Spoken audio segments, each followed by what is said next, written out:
Du brouillon à la publication en ligne, Gaëlle a entièrement dessiné le premier épisode du webtoon Comme un iceberg, sorti le 8 janvier. La lutte contre les préjugés, un thème qui lui tient à cœur. Alors, c'est 3 amis qui discutent. J'ai pas voulu faire une histoire très narrative, c'est vraiment une discussion entre amis, qui discutent donc de la façon dont on est perçu par les gens qui nous rencontrent et de la manière dont on est persuadé qu'on connaît les gens simplement par leur apparence. Un travail complexe qui lui a demandé beaucoup d'investissement et de temps.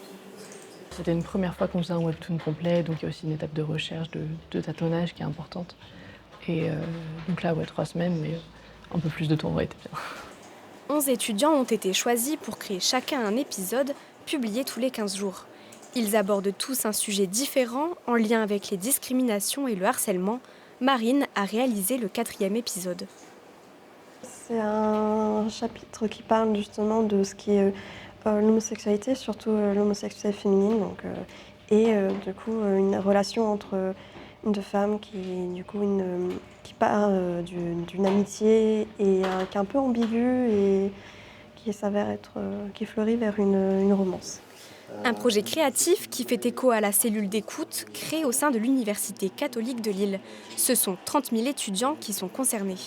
Naturellement, en fait, forcément, avec une population aussi importante, on va forcément à un moment avoir des cas de harcèlement ou de discrimination. L'idée, c'est justement de faire comprendre alors, aux étudiants, mais aux enseignants, aux équipes pédagogiques, etc., ce que c'est effectivement que cette fameuse cellule violence-harcèlement. Chaque épisode comptabilise aujourd'hui une centaine de vues. Ils sont tous accessibles gratuitement et ont été traduits en anglais pour parler au plus grand nombre.